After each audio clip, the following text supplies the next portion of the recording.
Bon après-midi, messieurs et dames d'Afro Info des 43 à 13h30. Les Wazalendo signent leur entrée dans la cité stratégique de Kiwanja, territoire de Massissi. Des images de Wazalendo visibles au centre de Kichanga, pleine célébration. Cette cité se trouve dans le sud-est de la région du Nord Kivu, une centaine de kilomètres de Goma. La ville de Kichanga, située dans la chefferie de Bachali, en territoire de Massissi, anciennement occupée par les M23 et les troupes burundaises de l'EAC, est passée sous le contrôle de groupes armés locaux d'autodéfense de Wazalendo depuis ce vendredi 6 octobre vers 10h.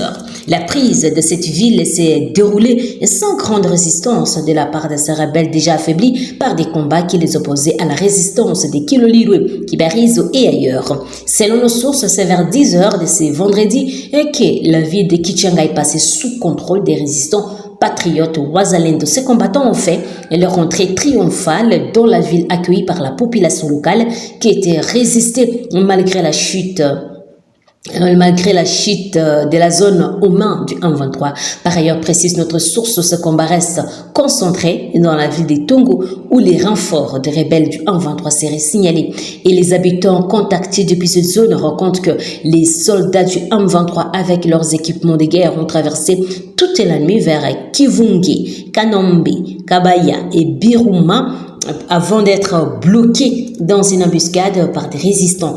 Et d'autres éléments ayant passé la nuit à Katale seraient entrés dans les parcs de Virunga dans le secteur de Nyamulagira pour rejoindre Bouiza, ajoutent ses habitants. Rappelons que ces combats ont éclaté quelques heures après une accalmie signalée sur plusieurs lignes de front au Massissi. Et ces affrontements ont provoqué un déplacement massif de populations dans plusieurs zones, écrit Kivu Morning. Depuis 2h40, les résistants patriotes du territoire de Nyiragongo est passé à l'offensive contre les rebelles du M23.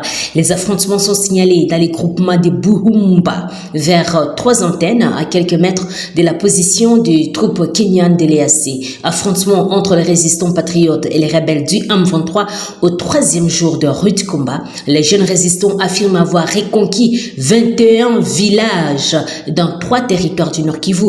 Et notre engagement est sans intérêt car nous nous battons pour notre survie. On n'a donc pas besoin de quiconque pour nous inviter à résister car si nous ne faisons pas, nous aurons censé de vivre avant notre proprement dite mort, note un communiqué de ces jeunes patriotes.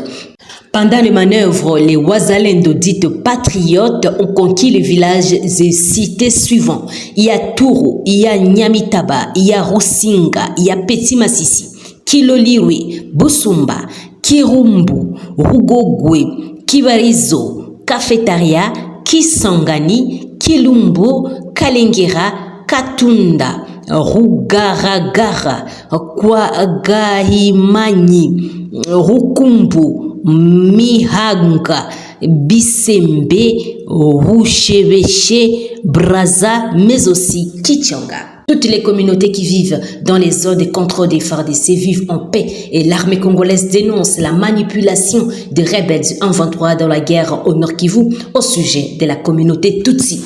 Les communautés et de notre zone de responsabilité ne sont pas impliquées ni de loin ni de près par des troubles qui mènent actuellement les M23 RDF et les autres groupes armés dans les territoires de Massissi. Dans leur mission régalienne, les FARDC s'emploieront toujours à tout mettre en œuvre pour protéger toutes les filles et fils de la province du Nord Kivu. C'est ensemble que nous mettrons au moment opportun l'ennemi hors d'état de nuire de notre territoire également, de notre territoire des maisons brûlées en Touro, les Wazalendo nient leur implication et pointe du doigt les rebelles du M23 qui cherchent, selon le communiqué, à se victimiser. Les secrétaires du seigneur de guerre, Guidon Chimwerai, disent que ce n'est pas leur milice qui a commis ce forfait. Leur milice reconnaît qu'il existe des Tutsis congolais et qui ont le même droit que tous les autres Congolais, note Daniel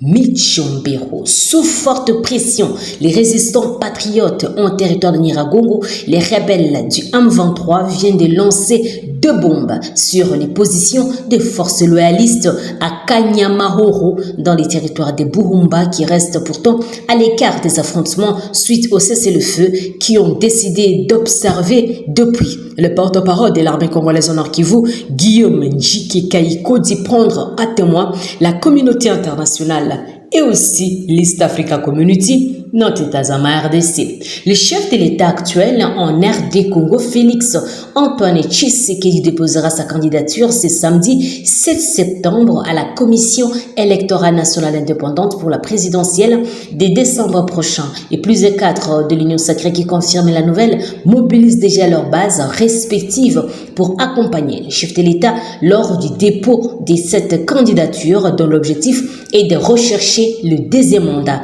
Félix Tshisekedi qui séjournait dans les Grands Katanga et y a inauguré plusieurs infrastructures de base construites notamment avec des fonds du gouvernement mais également avec l'appui de ses partenaires techniques et financiers, successeur de Joseph Kabila Kabange en 2019 à l'issue des élections de 2018 après une passation pacifique et civilisée du pouvoir. Félix Tshisekedi devait conserver son fauteuil pour les 5 nouvelles années afin de matérialiser sa vision pour le Congo. Mais si l'opposition juge son premier mandat l'échec total. À son arrivée en 2018, Félix Tshisekedi avait promis de restaurer la paix dans la partie orientale du pays, victime des conflits armés entretenus par des groupes armés étrangers et nationaux. Malheureusement, la situation s'est de plus en plus dégradée avec la résurgence des rebelles du 1-23 qui occupent aujourd'hui plusieurs localités de Massissi et Rutshuru.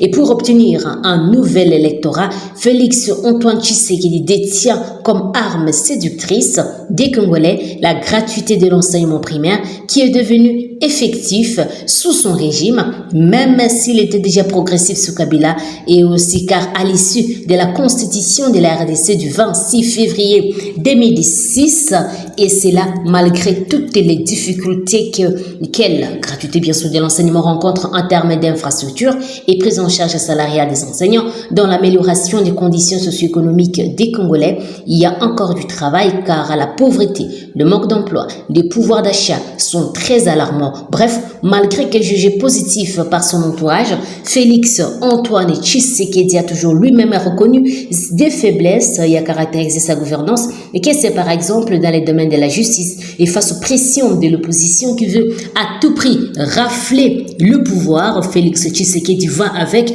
le pronostic de vainqueur au recours du bloc formé autour de lui, l'Union sacrée, et voudrait obtenir sa majorité parlementaire pour une gestion harmonieuse afin d'offrir aux Congolais ce dont ils ont besoin pour leur survie, écrit InfoDirect.cd. Et des hommes armés se réclament de la milice de défense Wazalendo assiégée et dans la nuit du mercredi à ce jeudi 5 octobre, le village de Kigali, situé dans les groupements Isale, Vurovi, chefferie des Bachou, territoire de Béni Nord Kivu, la coordination territoriale de la nouvelle société civile congolaise du territoire de Béni, par les biais de son coordonnateur Moïse Kiputoulou, indique que ces miliciens qui venaient d'arrêter des civils dans ces villages ont fait face à un autre groupe armé non encore identifié. Et ces situations, indique-t-elle, a occasionné la mort de 2 personnes lors de leur échange de tirs. Des hommes armés se nommant Wazalendo en provenance des Kirindera ont investi le village Kigali et ils disaient avoir une mission de faire un bouclage dans cette entité où ils ont arrêté plusieurs personnes. Au cours de leur opération, ils ont fait face à un autre groupe armé et 2 miliciens sont morts lors des accrochages entre les 2 groupes, explique le responsable de cette structure de la société civile de Béni. Par ailleurs, il demande aux responsables militaires de renforcer les dispositifs sécuritaires dans cette partie pour sécuriser la population et c'est bien écrit actu30.net. Chers téléspectateurs d'Afro Info de 143, c'est par ici que nous terminons notre émission. Merci à vous de nous avoir suivis jusqu'à la fin. N'oubliez pas de vous abonner, d'activer votre pouce bleu pour nous encourager toujours à vous informer. Au revoir.